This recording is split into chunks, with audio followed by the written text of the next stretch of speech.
Welcome back to Let's Not Sugarcoat It. Season 3 is here and we're excited to dive into the core of communication, relationships, and leadership.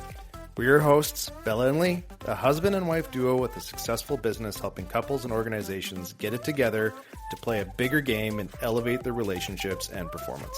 We believe in keeping it real, so each week we'll bring you incredible guests, entrepreneurs sharing their authentic experiences, along with episodes featuring just the two of us tackling the tough topics. So, if you're ready to enhance your connections and sharpen your leadership skills, you're in the right place. Let's get started. Welcome back to another episode of Let's Not Sugarcoat It, where we dive into conversations that strengthen relationship, improve communication, and elevate the way we work, lead, and connect. Today, we're excited to welcome Dorota Ulkowska, my Polish friend. I know I got that one right. You got that right, for sure. Right, yeah. She is someone who brings clarity, confidence, and genuine care to a field that can feel overwhelming for many, technology. She's a director of client services at Accurate Network Services, a company known for combining innovation with a people-first approach. Dorota draws on years of leadership experience in the managed service world, helping organizations navigate everything from cybersecurity to AI adoption, without the stress or confusion that often comes with IT. What makes Dorota special is her ability to turn complex systems into approachable solutions, building trust through transparency, communication, and a deep understanding of what businesses actually need to thrive. So welcome to the show, Dorota. Thank you very much. Thank you very much for having me. Appreciate it. Yeah, so we are so excited to have you with us because, technology is so foreign to so many, yet we are surrounded by it day in, day out. Like, we cannot avoid technology. And I know as entrepreneurs and business owners ourselves, IT and just technology for me, prior to the show, we're having technical difficulties with, mics and headsets and all that kind of jazz. So tell us a little bit what it exactly that you do and how you work with clients to get them to understand in layman's term what technology can do for them. Well, technology, as you said, is one of these things that is an underlining aspect of all of our lives. Whether you're a one-person or a two-person show, or whether you're an organization of 500 individuals, the way we work is all now very much dependent on technology. So what Accurate Networks does and what we do as an organization is we try to make people's lives easier by looking after the IT portion so that you can focus on what you're passionate about. And most individuals, unless they're in the IT sector, are not necessarily that passionate about IT. So what we try to do is to, first of all, understand what the organizations do, how they better the world, better their clients, what they do with regards to their day-to-day function, how IT supports that, and then we take on as much as we can to make that transition as easy and smooth. So again, you can do the things that you do best. Mm-hmm. And I know that sounds very generic, but it really varies from a place to place. I mean, we have organizations who are in construction. We have organizations who are in oil and gas, human resources. How they function and how they rely on IT will be very different. But the IT portion with regards to networking, backups, servers, your licenses, that's all the same. It's just how it is deployed and managed that will differ in the background. Interesting. Do you do a fair amount of work with like new emerging technologies like, AI as an example? We do. We actually have been focusing on AI quite heavily within our own organization. And what I can say to that is that there is still a lot of misunderstanding around how to use AI. There are two, I would say, sides that I have seen in this industry. One is caution, not wanting to rely on it too much, not giving up too much information. And another line is, oh my gosh, how can we utilize this and apply AI to all aspects of our business as quickly as possible? And I would say that both sides are extreme views, and the truth is somewhere in the middle. Right. So we ourselves, within our business, are cautiously experimenting so that we can become the consultants to our clients, how to apply this within your own business, within very readily available tools such as ChatGPT, Gemini, Copilot. All of these tools are available to all of us, and there's a lot that we can do with them already. What are, I guess, some of the challenges that you've seen, with technology becoming a replacement to that human connection? Because even before AI, I think there's a lot of people that prefer email or text message, like not even phone calls, never mind face-to-face as a form of communication, especially as a form of like avoiding difficult conversations sometimes as well. So what are some of those challenges that you've seen in organizations, things to watch out for? And as we make this transition to AI and companies using it to make things faster, because I think one of the concerns that a lot of people have, Bella and I talk about it quite a bit, is how do we maintain that human element where it already seems like it's lost, and now AI might make it even harder to maintain? I will answer that question. However, I want to address it from a different direction, if you don't mind. No, not at all. This is a very, very, very common question. But the way I look at it, based on my, and I'll admit it, my experience is limited as well, right? Because I only have exposure with regards to my own clients and our own organization. But what I am seeing is that AI is a tool, just like you said, email is a tool. Computers are a tool. The internet is a tool. How we individually and how organizations choose to use it will define the answer to your question. So can AI be used as a tool to replace that human aspect? 100%. So can a lot of other tools that we have in place. So it is a question of the culture of an organization, the leadership of an organization, and how they want to apply those tools within their business. Mm-hmm. There's also huge potential to actually connect people more with AI, because you can actually use AI to clarify your thoughts, to clarify concepts, to generate.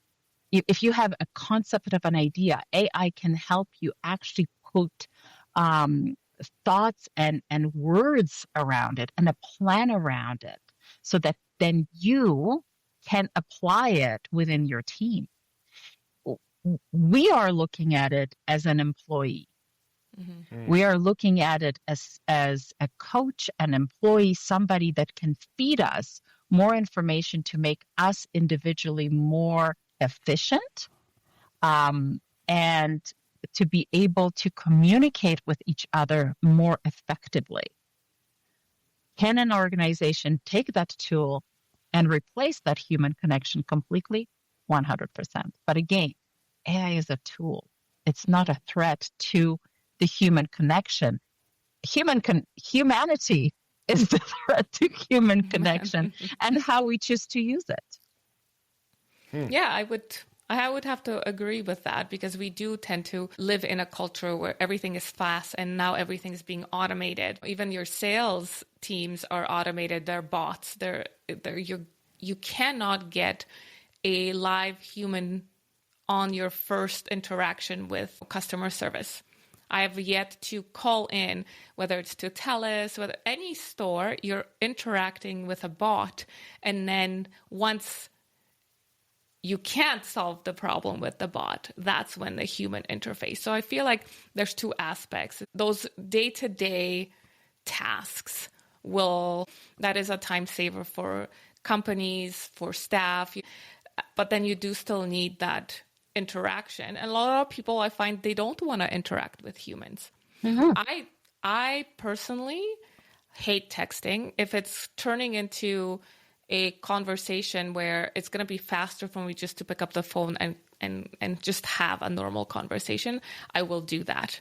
But a lot of people are losing, I feel, that human connection. Mm-hmm. So I think it's up to us. It's our responsibility to keep that human connection going, human to human. And like you said, Dorota, it is up to us. We are our threat because we're choosing not to interface on that human level. And if you don't mind, let me give you a couple of very different examples. Mm-hmm. So I, within the last month, had an issue with my bank. And I called in, I got a human. Wonderful. This human this individual didn't quite know how to approach the question that I had. Mm-hmm.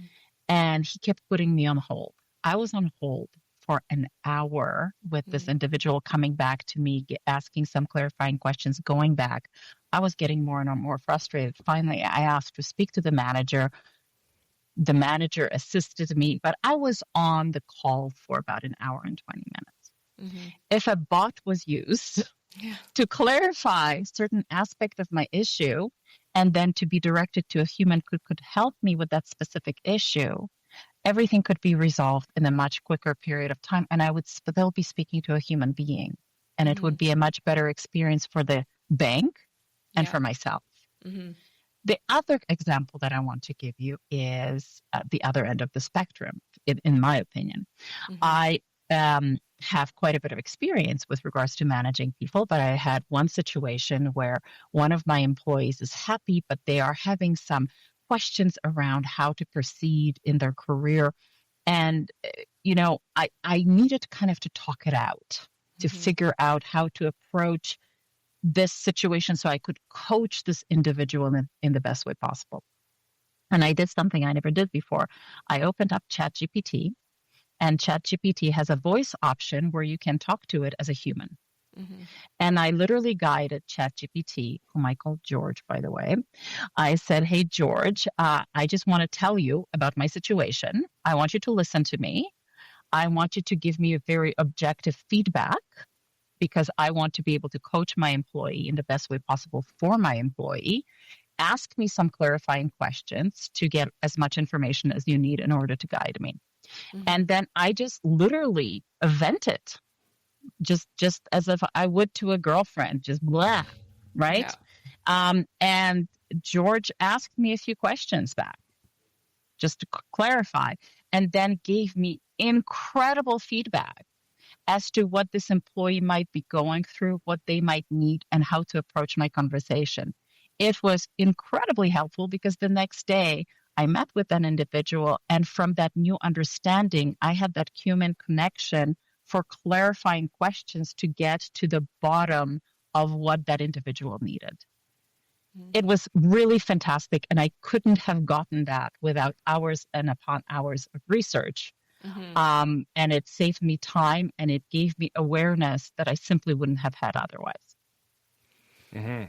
Yeah, so I feel like we're also like replacing a coworker with that, who we would bounce ideas off of. We would come to, like, you and I work together, and I have a problem. And instead of coming to you and us talking it through that human connection, we ask chat as if it was because I feel like a lot of my friends are also replacing their psychologists or psychiatrists or whatnot, because they're just using ChatGPT to have their sessions. Mm-hmm. So I feel like there's a fine line, and it's amazing because it is learning from us, and it's getting smarter as we're putting inputs, as we're using ChatGPT and all those other AI tools. Mm-hmm. It is absorbing information. I mean, I looked online, and it's funny because we talk about replacement of jobs, but then I went online just to kind of see the trend of what is happening in that AI space.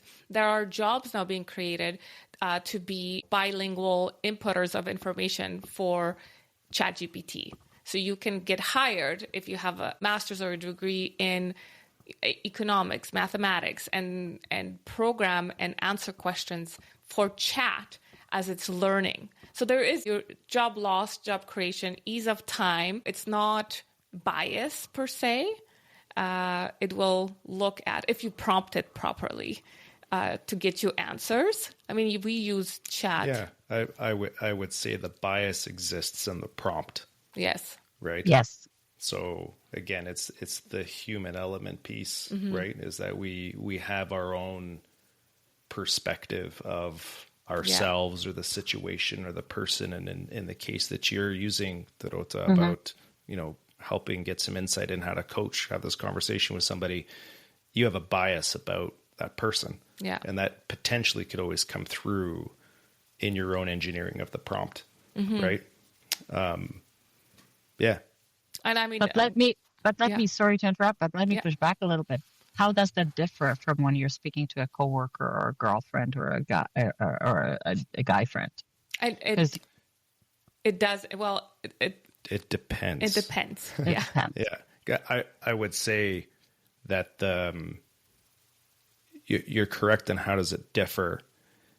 Where I think it differentiates, and I don't know, I've never attempted to use, we're talking specifically about ChatGPT, but any AI LLM for this, but somebody who has some decent understanding about human factors and biases and things like that could potentially point that out to you, right? So unless you're building something like that into a prompt or you're building an AI agent that you're specifically using for that purpose, and you're requesting it that through all your engagements that you're getting it to look for your own biases in your questions and stuff like that, I think you just run the risk of it catering to your bias, where, there's a potential that with a human who's got those distinctions and things like that, that they could help you be aware of what those biases might be.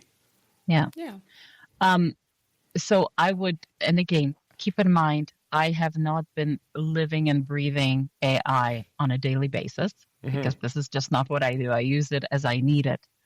But I have multiple times asked AI to call me out on those biases.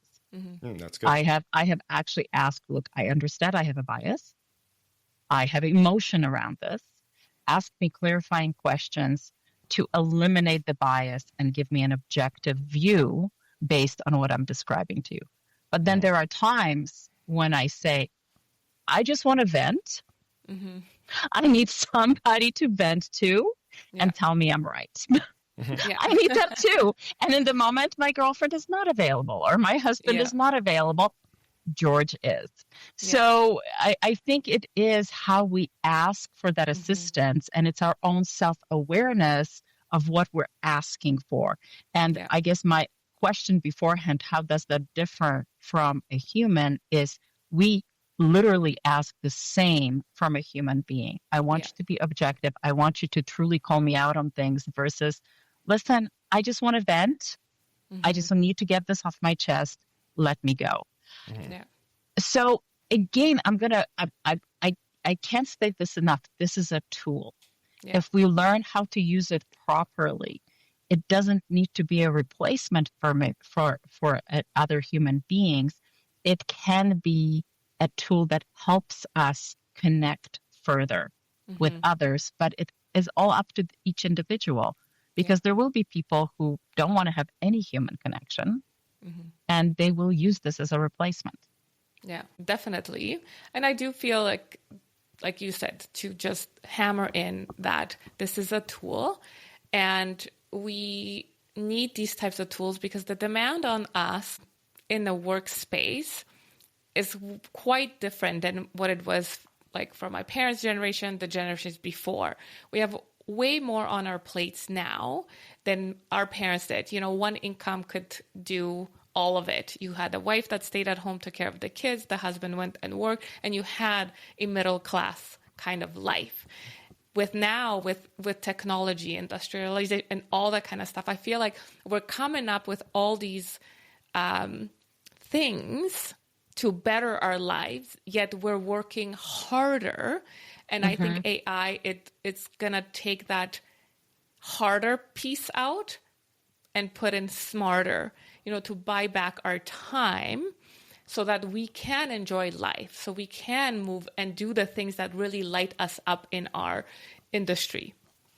So, yeah, I mean, it's very, curiosity for me is just, spiked on this conversation because, yes, it's a tool, right?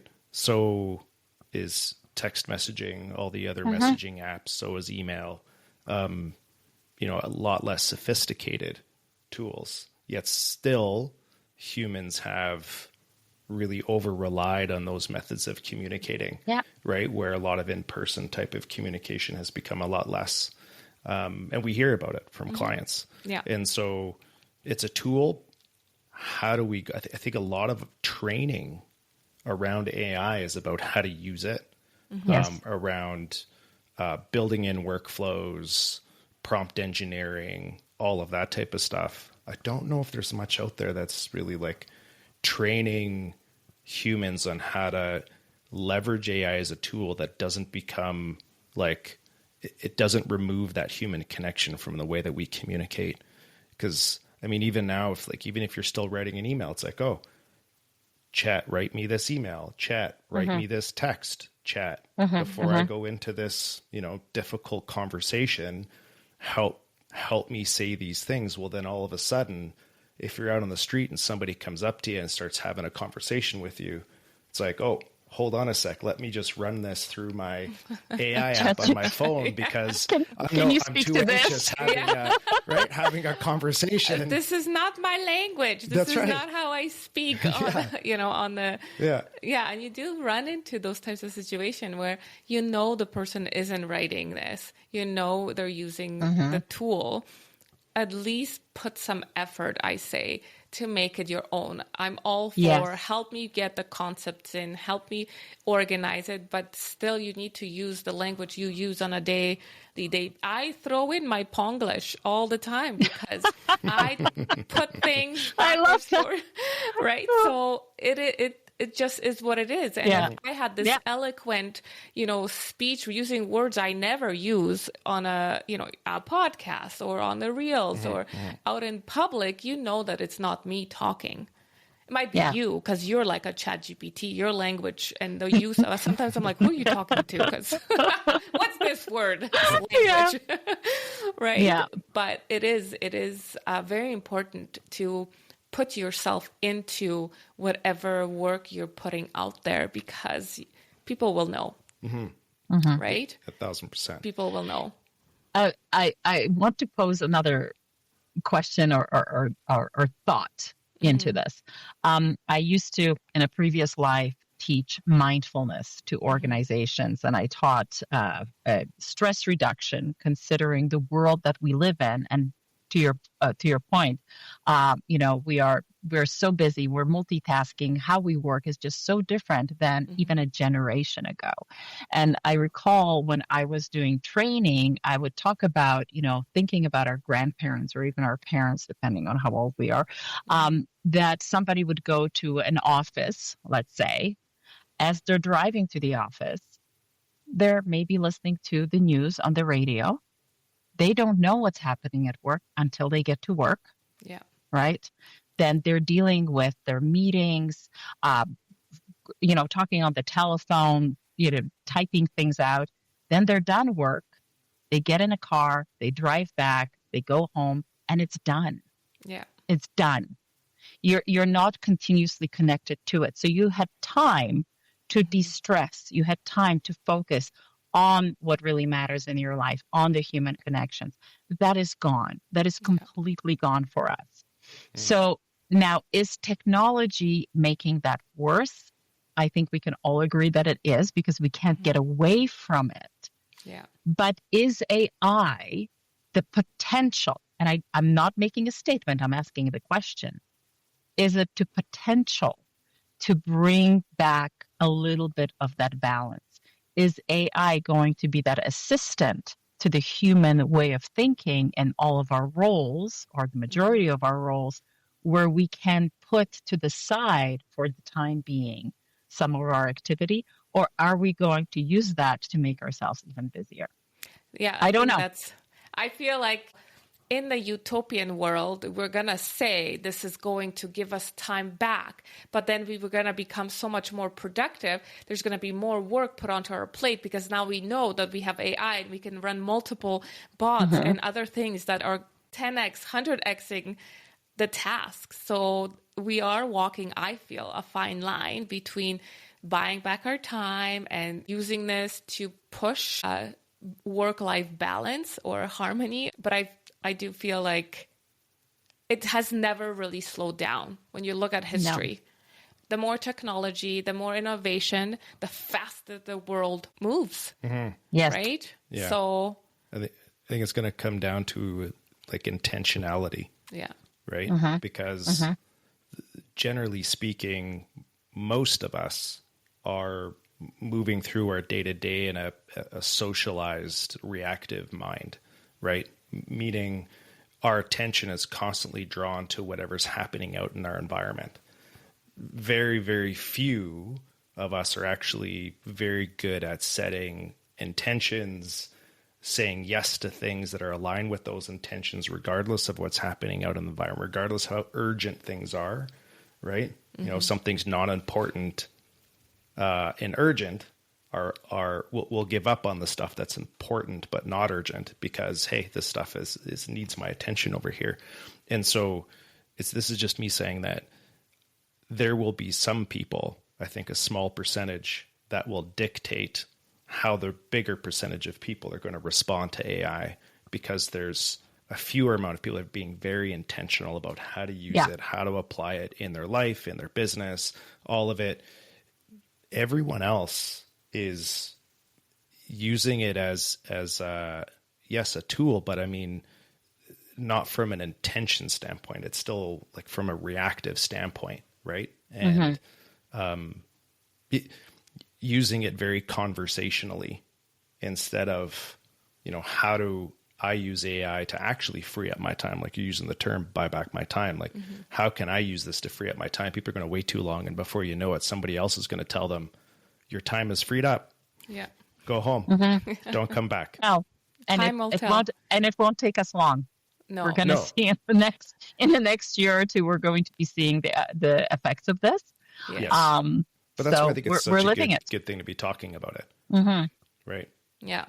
So you often say technology should be approachable and practical. What does that look like in real, everyday communication with clients who may feel overwhelmed by IT? Oh my goodness, that is a very, very big question. Very big question. And once again, I'm going to answer in a bit of a similar way, that it depends on the client, right? Most of our clients, the size of the clients that we work with, they don't necessarily have designated IT teams. And that's where we can come in and manage their entire environment. So our job is to make this as friendly and easy to use as possible. But most organizations don't understand. I shouldn't say most. Quite a few organizations don't understand the necessity of a secure network, or the necessity of what is the difference of having on-premise backups versus cloud backups, and different types of licenses. So we and my entire team tries to understand the client's business, and from the client's business perspective, speak day-to-day language to help them understand why those bits and pieces are required. So let's talk about, I know it's, for a lot of people, it's not overly exciting, but it actually is really fun if you're nerdy enough. So if we, for instance, look at backups, okay, a lot of people say, well, cloud, let's move it to the cloud. Why do I need to have a server on, taking space in my building, and it's expensive, and why would I do this? So when you understand how an organization works, if you are backing up all of your information, but you are using some of those files on a daily basis, and you're storing it in the cloud, and then you're pulling it back up to work on it, there's actually a fee that we pay every time we pull the documentation from the cloud and put it back up. So there is a different fee with regards to downloading or not downloading, but using the files versus just storing it and keeping there for, a few years. And your usage costs go up quite significantly. And so understanding how an organization works, how they use their files, how they communicate with one another, any decent managed services organization should be able to guide you what technology aligns with that line of thinking and working. And that is how we make it as easy to use and simplify it as much as possible. And most organizations then just, go with the flow, shall we say, because it again aligns with their way of working. Did I answer your question? I'm not quite sure if I did because it was such a big question. Yeah, I think so. Yeah, I think as again, IT for us is a foreign language, although it's been around for years and years and years and years. It's still something for us. I'm like, okay, well, I have no idea how to program. I don't know what this is for. We're always relying on others to tell us what to do. And we do get overwhelmed. Yes. And then we put it on the back burner. And then we don't do the things we are supposed to be doing to, scaling our business, to helping the processes run along better and smoother, because the overwhelm is real, especially now adding that AI bit. There's so many things that you can purchase, and this does this for you, and this does this for you, and these systems and this systems. And before you know it, you're just like, holy man, I have 1,000 subscriptions and I have no freaking clue what I'm doing, what they're doing, how are they talking to each other, how they're communicating. So it is, you said, it's important to have somebody come in and package it for people like us to understand. Or at least guide. Exactly. Yeah. You might not be a size of an organization where you need continuous assistance, but at least get some advice, because you're right. It is a specialty. There are so many things happening every month, every single month. New things are happening. And in this industry, unless we're training on an ongoing basis, within a couple of months, we're already out of the loop.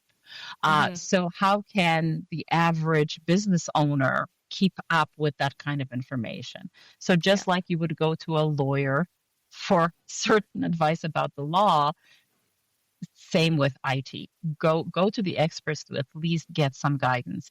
I will give you one example, because we were talking about AI, and I find this to be quite interesting.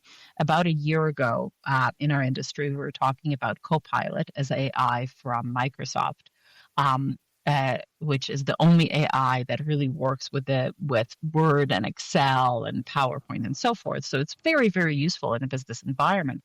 And people have been jumping onto Copilot. Yes, let's do this within our organization. Secure information that it's learning, as Copilot is learning your secure information. It's not being shared with the rest of the world. However, what most of us a year ago were not aware of is, fine, but if you give Copilot to everybody within your organization, are you aware of the permission settings of your own internal documents within your organization? Have you now given a tool to everybody to access absolutely everything? And should they have the ability to do so? So, do you understand your own permission settings within your documentation? Are you internally secure, or did you just give the keys to all the information to all of your people within your organization?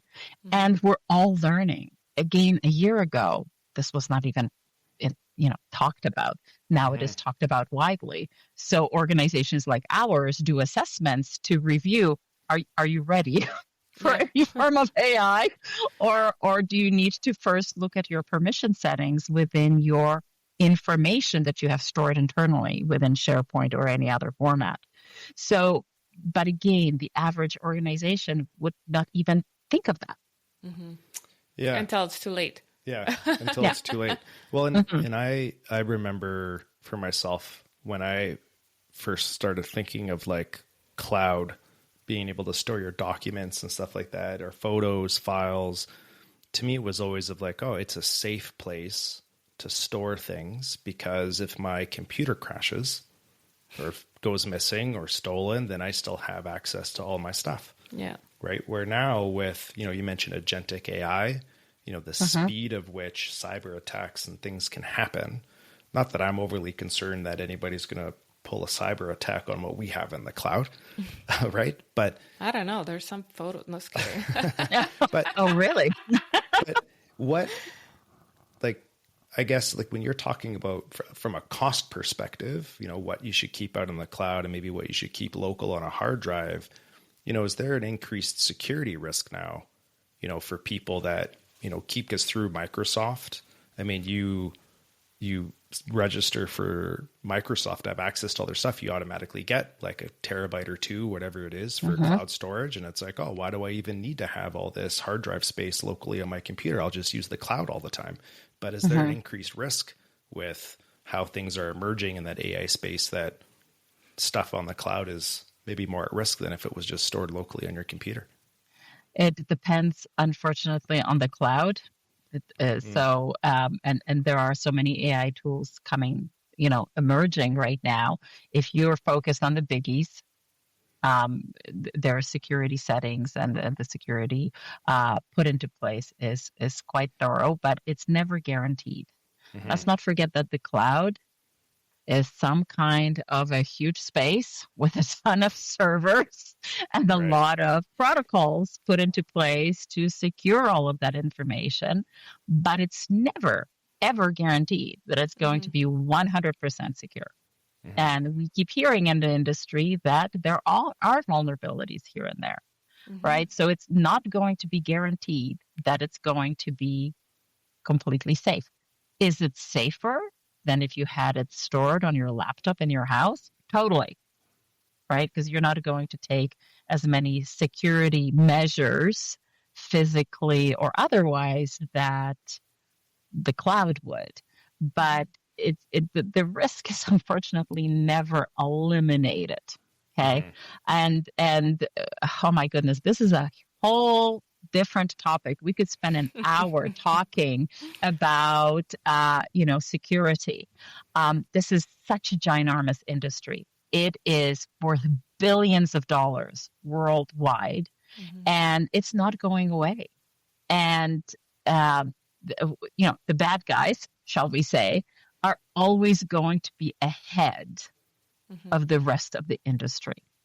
So the security part of our business is growing and growing, and it's I don't see an end to it, because again, we're just trying to keep up with what the bad guys are doing, with all of the vulnerabilities out there that are being focused on, be it on the cloud, be it physical, be it through licensing. So not to scare everybody out there, because of course a lot is being done, but the vulnerabilities are still being found in the cracks, shall we say. Yeah. I think for us, the biggest threat is me clicking. And it does. Remember, one of the examples is I don't know much about technology. I'm always pushing a bunch of buttons and all of our photos downloaded onto the kids' iPads. Love it. Remember? And Love it. 5,000 photos and, some more personal photos that we did, and I was like, holy man, now our children have 5,000 photos on their iPads. Not anymore. Not anymore. It was quickly, I was discovered, but the biggest threat for us is me. People who don't know what they're doing and want to do these things on their own. They think they have enough knowledge, but honestly, we do need companies and people like yourself to help us, especially with this ever-changing, fast-moving industry. So you are so correct. The biggest threat, 100%, if you research this, you will find the biggest threat is human behavior. Yeah. So one of the things that companies like ours do is we continue talking about training. And I have to tell you, I have not come across one individual yet who has gone, yeah, more security training. This is fantastic. Everybody's sick of it. Yeah. However, we continuously need to do it in order to shift our way of thinking. And unfortunately, what we're training is caution. So anytime you see something, you put it through a filter of, is this potentially a phishing attempt? Is this real? I know it's written like my boss's email, but this request, why is it coming via email, and why is there a link for me to click? You know, this kind of thinking, because truly you can put together the best security available in the world. And all that it takes is one person to click on something that they shouldn't. Yeah. Or to use the same password that they use on their iCloud account and, you know, your business account, and boom, here we are. Yeah. So yeah, absolutely. We are the biggest risk. That's it's such a paradox, right? Like, how do we keep human connection and the human element with all this, you know, mass growing technology, security, artificial intelligence, when we continue to come back that, oh yeah, humans are the biggest threat to our own security. Right? Wow, what a concept. Nice summary. I love that. Yeah, right? It's true. The beauty of being human. That's right. Yeah. Well, I mean, that's the thing, is that I think in the context of this conversation, it's about trying to identify like perfection in, you know, the cybersecurity, where part of the gift, I guess you can say, in a way, of being a human is that we are fallible, right? Yeah. Like we make mistakes. And so, but without mistakes, we wouldn't have the opportunity to keep learning. That's right. So if we lived in a world of perfection, I guess we'd also live in a world where there was no need to learn anything new. Exactly. Yeah. So we touched a little bit earlier in our conversation about used to coach or train people on business and balance, mindfulness in the workplace. What do you do to improve focus, reduce stress, and stay present in the company and in your work? With all the IT. As I answer this, anybody who knows me at work and in my personal life will laugh at my answer because they will not believe me, just so you know, because I used to teach this. And I definitely have a bag of tools that I do use on an ongoing basis. But if you ask anybody, I am the person who will go from meeting to meeting to meeting to meeting. And everybody asks, like, how can you keep up this kind of a schedule? And it's my own version of insanity, I suppose. But what I do is I have a way through mindfulness training. I have a way of, when I'm done work, I am done work. When I am done a particular meeting, I will take my notes and my to-dos that I need to do out of that. And I am able to leave that alone because I have a system in place where I will follow up on all of those items and create enough space for myself to follow up on all of my activities without internally carrying it. And I create, and if not on a daily basis, which is sometimes hard to do, but I do create throughout the week times where I can detach from either the busyness of the work or the thought patterns from work, and also personal stuff, right? There are personal things that are stressful with regards to family, with regards to day-to-day living, with politics and so forth. And just to become present. And this may sound a little bit cheesy, but the tools are not that hard. And I think you've heard of them. They've been spoken of quite a bit. You can literally take anything, whether it is a pet, whether it is being in your backyard with nature, whether it is going to the mountains and truly being present in that moment with that realness of what you're doing. And you can do that with human connections, and train your mind to be directly present in that moment. And it doesn't take very long for you to ground yourself away from all of the stress that you are carrying. And it puts all the situations that do cause you stress into perspective. I mean, there's Edgar Tolle, I think, speaks about this, that there is no past and there is no future. There's really the present moment. And what always creates stress in us, always, is the fear of the future or the emotions that we carry, unresolved emotions around the past. But if we are present in the moment, that is the purity of our human potential, because anything is possible in that moment. And when you touch into that, it's very beautiful. It's very freeing. And so in my personal life, I literally go from busy multitasking, as many meetings as possible, boom, present. And for whatever reason that works for me. I don't suggest it for everybody. It is my level of insanity, but those are the tools that I use to stay present, to be mindful, and not to lose my mind. Yeah, I think that's great because, those mindfulness techniques, presencing yourself, they're not very much like a direct contributor to results, to performance, right? It's very kind of like intangible. And so when we live in a world where, performance is measured by keystrokes or, things like that, it's like, oh, I'm going to step away. I have a hard time with that. He does, yeah. Right.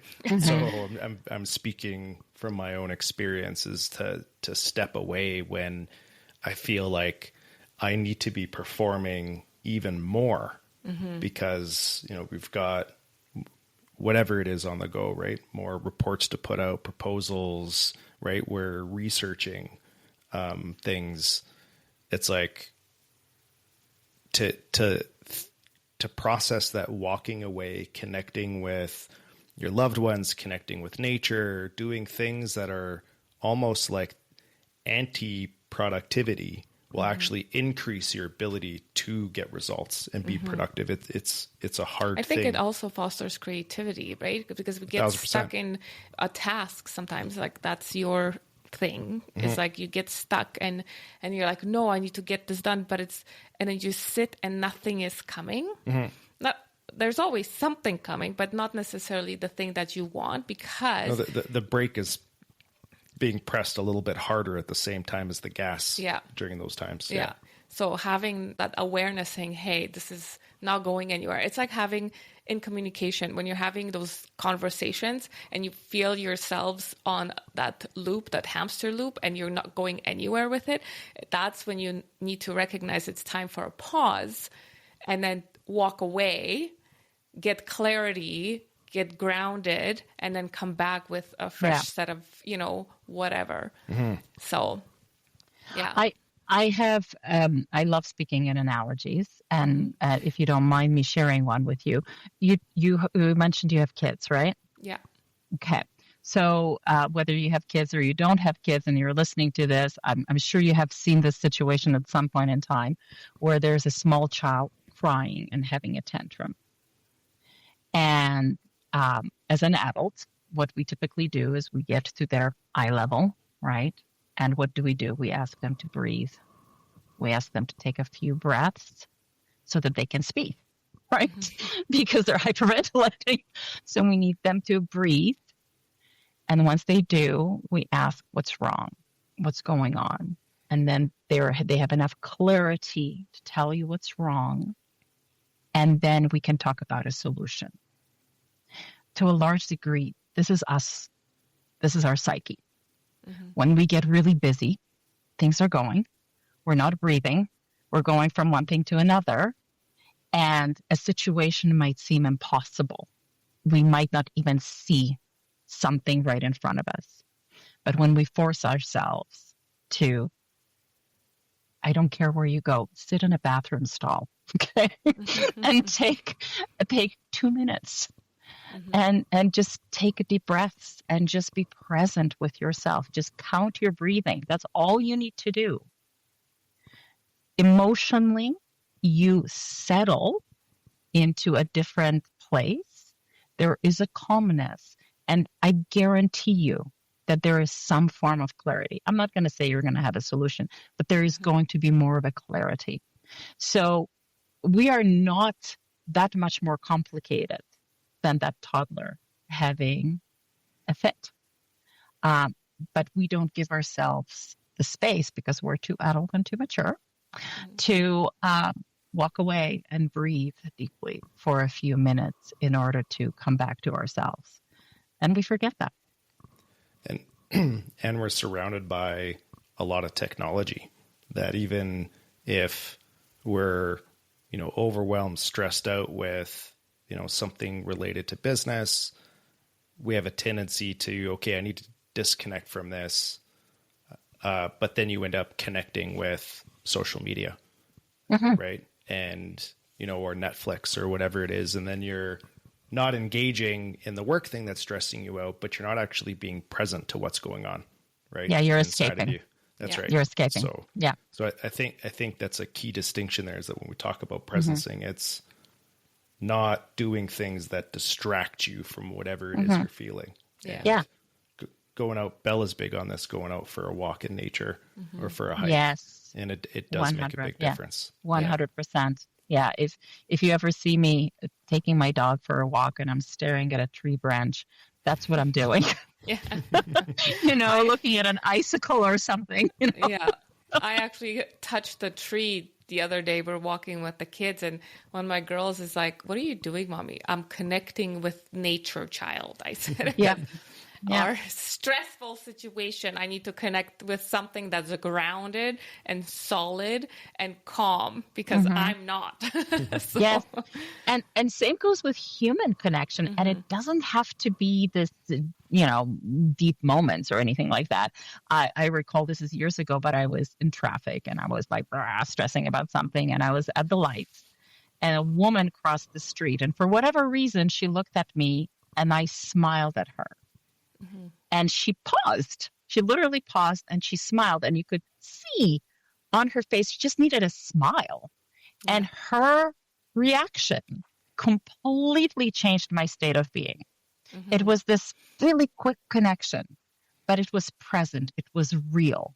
Yeah. And it cut through all of the other stuff that I was going through. So again, presence doesn't have to be a complex Zen moment on the top of a mountain. As long as you're aware of it and you're searching for those moments throughout the day, you can find mindfulness many times. Yeah. And it's to your point about somebody smiling. It's like when I'm in a higher vibrational state, when I'm feeling the abundance, when I'm feeling present, I notice a lot more people make eye contact and they smile. And they walk up to me and start conversations, just random, in the lineup for Starbucks, in the line, they are more inclined, because we are all energy, and what you emit is what you're going to get. So when you're in low vibration and you're walking around with a scowl and whatnot, that's what you're going to attract. Everything's going to annoy you, the amount of people in the mall or whatever, especially now during, holiday seasons are upon us. Not only the stress levels at work because it's end of year, now stress levels because it's the holidays, Christmas is coming, the extra shopping, and all the parties and everything else. It's just taking that step back and being present to, okay, this is the time of year where I need to take a little bit more time to do the breathing, to be more mindful, to be present, to take that extra 10-minute walk versus constantly sitting in the office and hammering things out to no avail because deadlines, right? So, yeah. So what made you get into this whole space? You went from mindfulness and teaching all that stuff to now IT, communication, all that. Which is like the opposite. It's like the opposite. It's the polar opposite. Yes. Honestly, this is such a vulnerable answer. Money. Okay. and the reason being is I actually my company that was called Mind Intermission. It was doing quite well, but the economy took a turn, and all of my contracts, all of them canceled. So, tying us back to our conversation about intentions of organizations or where they put their focus, as the industry was taking a hit, all of the organizations cut their HR budgets. And I was left with no work. And so I went back into the industry, and I was always interested in IT because in a weird way, IT does connect us. Sales is a place where you make connections with other human beings. And as you can see, I'm a bit of an outgoing person, so it was just a big alignment. Yeah. Well, no, thank you for that honesty, because a lot of people do make choices based on what they need to provide, right? So hopefully you're loving it and still finding space to do the work that you've been doing that gave you, that sense of joy and purpose, right? Because they are completely different. It's like you said, going from mindfulness, bringing all that into that space to now pushing the IT and the sales, which some may say is opposite of that. Yeah, I think on the surface you can very much look at, you're in the mindfulness, that is human connection. IT is you're an introvert and you don't like people, so you get into IT. Right. Totally. And that would be the case if I was a technician in the background working on your systems. But my role and my team's role is literally to understand the businesses and the people and how you work and what we do to make you function and to make you better. So it is a very social part of our work. Without knowing that, how can we fulfill that background stuff to actually make you function properly? So it is a very social exchange, and I'm loving my role. I love Accurate, and I love my team and all of the interaction that we have. And every day there are challenges. And there are other challenges with solutions or with client issues that they have with regards to their business, overall business. How do we solve that? And coaching individuals with regards to their careers. It's a fascinating industry, and I'm very happy I'm here. If I had a choice where somebody would come and say, "Look, I have all of these contracts for Mind Intermission for you," I would be very torn because I loved that part of my business, but I also love what I do now. So I find myself very lucky. Yeah, that's awesome. So now the question I'm going to pose to you: what is one tool or app you absolutely can't live without? Oh my gosh, you with your hard question. Oh, this is going to be so boring for you. I'm sorry, but Teams, Microsoft Teams. And it is because there are so many conversations, so many strategies that can happen through that one tool and sharing of information. I can have 5 conversations going about different topics at any given time, and I'm moving things forward.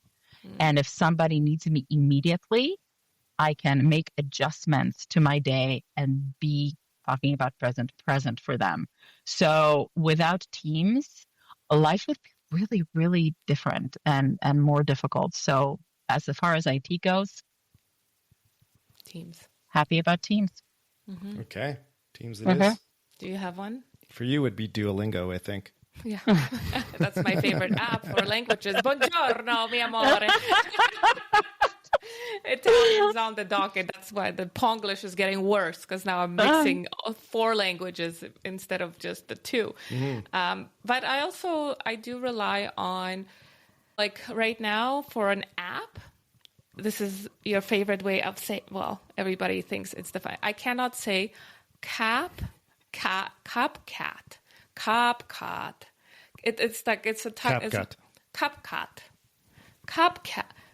Yeah. So anyways, it's a real editing tool that has saved me hours of editing in other apps. So Cup cat. Fantastic. No.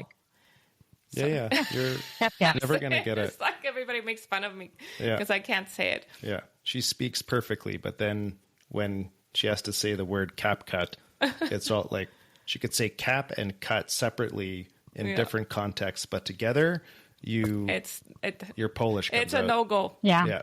It's the Polishness. It's the Polishness. That's right.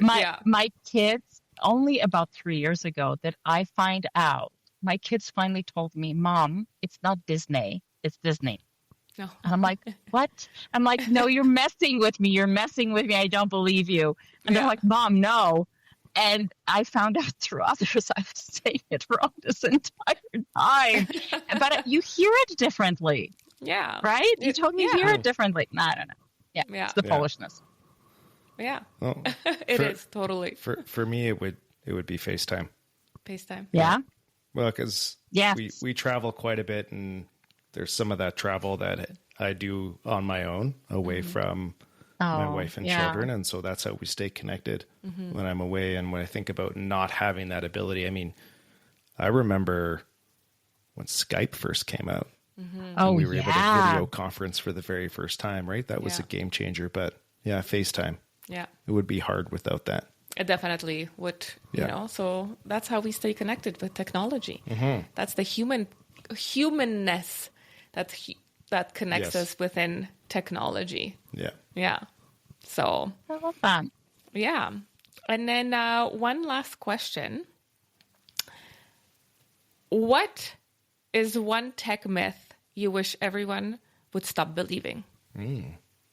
Oh, man, I kind of wish that you asked me this ahead of time so that I could have really thought about this.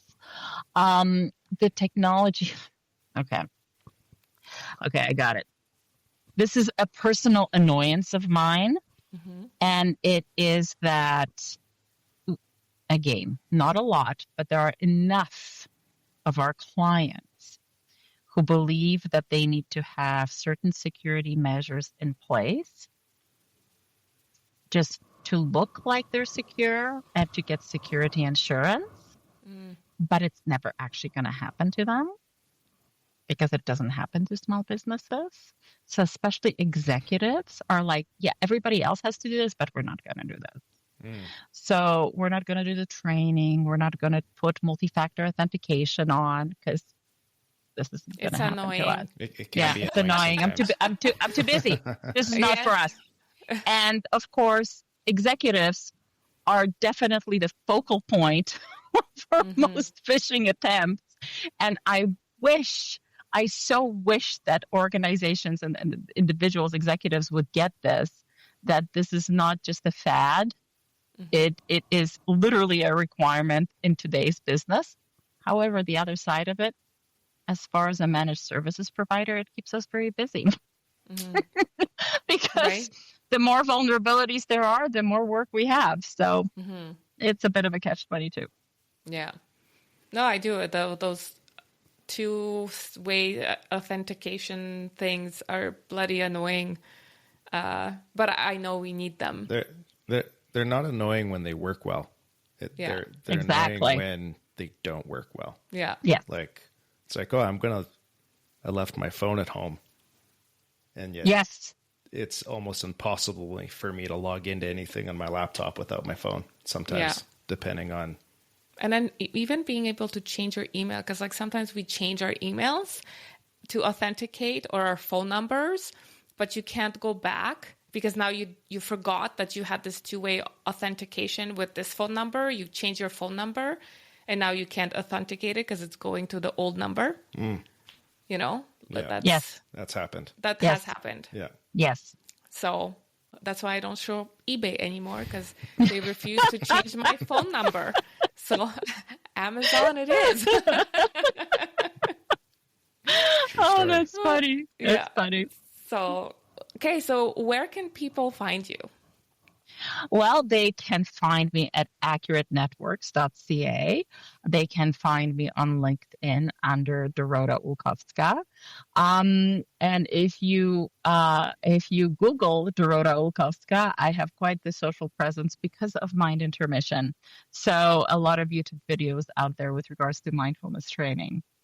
But yes, please visit accuratenetworks.ca to find me and our services. And if you want to have a conversation about mindfulness, message me too. Yeah. Amazing. Well, thank you so much for the conversation and coming on. Until next time. Until next time. Thank you so much. Have a lovely day. Bye. Bye. We hope you enjoyed today's episode and gained valuable insights to elevate your life and business. If you found value in our conversation, spread the love. Share this episode with family and friends, and let's grow this supportive community together. And don't forget to like and follow us so we can reach more amazing people just like you. Until next time, remember, let's not sugarcoat it. Keep it real, raw, and unfiltered.